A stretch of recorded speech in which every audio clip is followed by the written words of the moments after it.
Nous sommes imperturbables, nous n'avons jamais été inquiétés une seule fois, dans la mesure où nous avons laissé passer les élucubrations de gens qui ont monté un scénario genre Maboké pour détourner l'attention du peuple congolais de l'essentiel, de sa survie, quoi.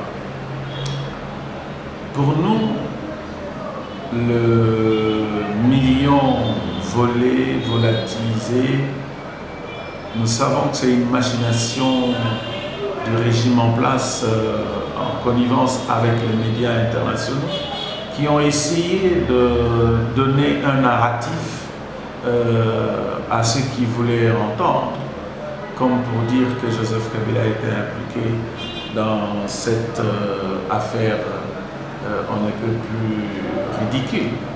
Et aujourd'hui, le même pouvoir a trouvé qu'il était important de se rébiffer et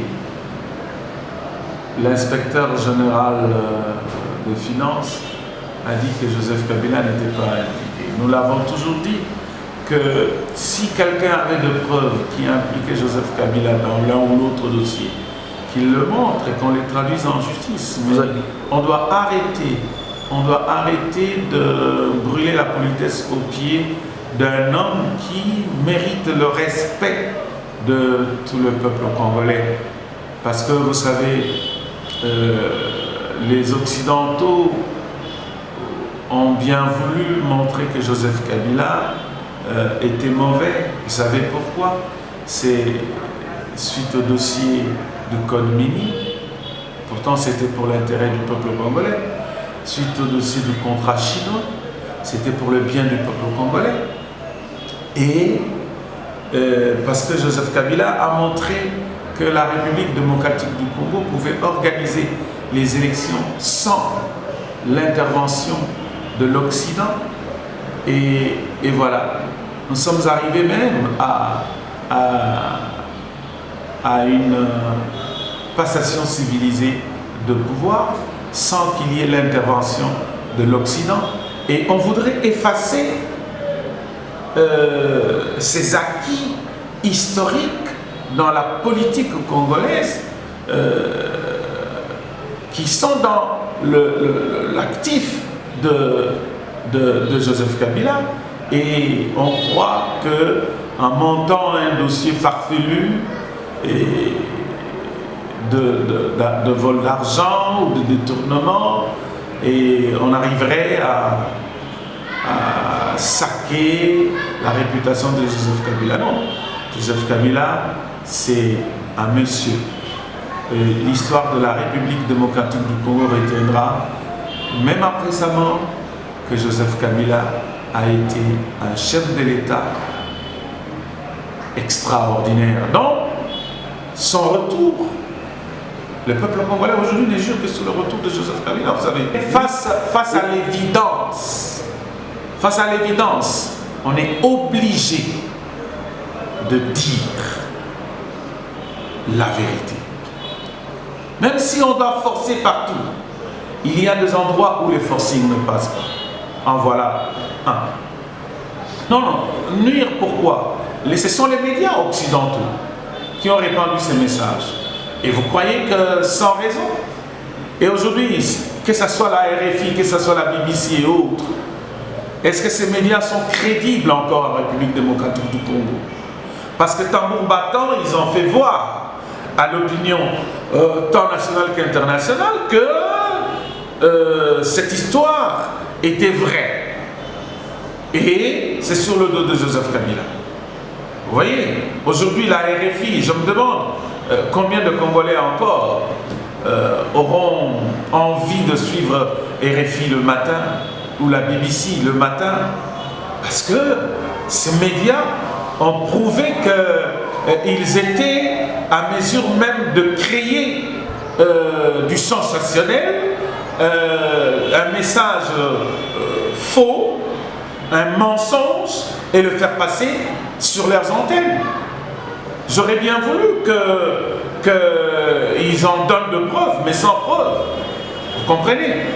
Et c'est pour dire que c'est la crédibilité de ces médias occidentaux qui aujourd'hui est entamée terriblement en République démocratique du Congo.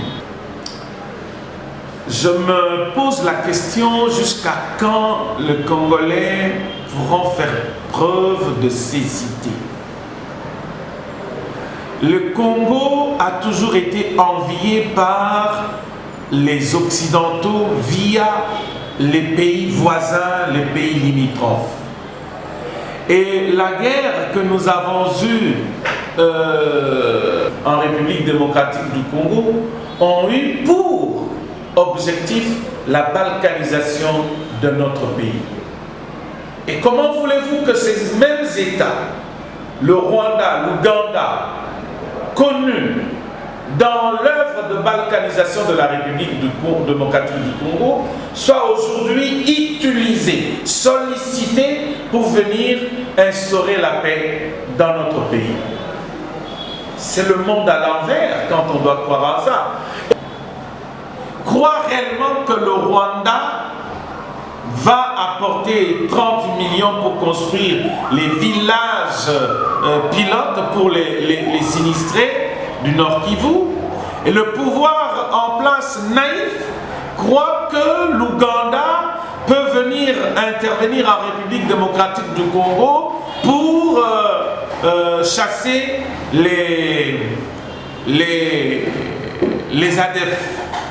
Non, on leur donne par ces faits-là l'occasion, l'un l'autre, d'entrer en République démocratique du Congo, de s'installer et en conséquence d'obtenir la balkanisation de notre État. Totalement contre, parce que je sais qu'il y a de méfaits pour la RDC. Au lieu d'apporter des solutions comme on nous fait miroiter, cette histoire nous apportera encore un corollaire de malheur dans notre pays.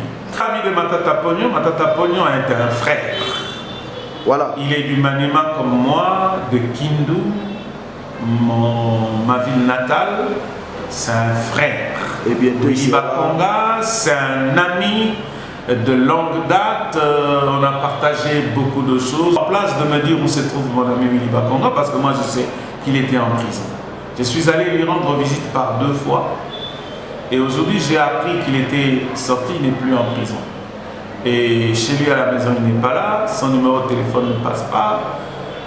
Du moment que le pouvoir ne l'a pas encore libéré, moi et tous les autres amis, nous nous sommes retrouvés, et il y a 2 jours, le soir on en parlait, nous nous sommes dit que Willy Bakonga se trouve entre les mains de la justice.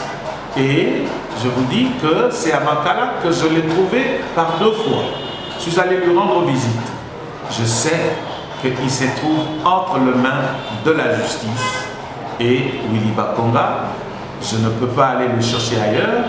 Moi, sa famille, ses enfants, nous sommes en train de demander au pouvoir en place de nous dire où se trouve Willy Bakonga, Wilma, comme on l'appelle toujours. Vous savez, tout le monde a fini par comprendre qu'il y a un acharnement sur la personne de Matata Pognon. Et il a dit lui-même dans un point de presse, je crois, il a dit tout simplement, c'est parce qu'il est pressenti candidat président de la République. J'ose croire que c'est pour ça que tout ceci est en train d'être fait. Parce que juridiquement, la Cour constitutionnelle l'ayant blanchi, se déclarant incompétente, et Matata Pognon est libre. Je vois très mal pourquoi on doit continuer à multiplier de dossiers. Le dossier, avant d'aller à la Cour constitutionnelle, est passé par la Cour de cassation. Ça rentre encore à la Cour de cassation pour quelle raison? On est en train de chercher la petite bête par où on l'aura.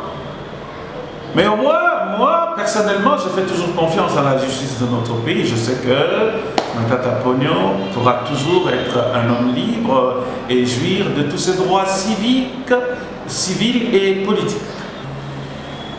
Moi, en tant que kabiliste convaincu et convaincant, si Kabila doit rentrer, pour moi, c'est toujours un motif de joie et c'est mon souhait de tous les jours.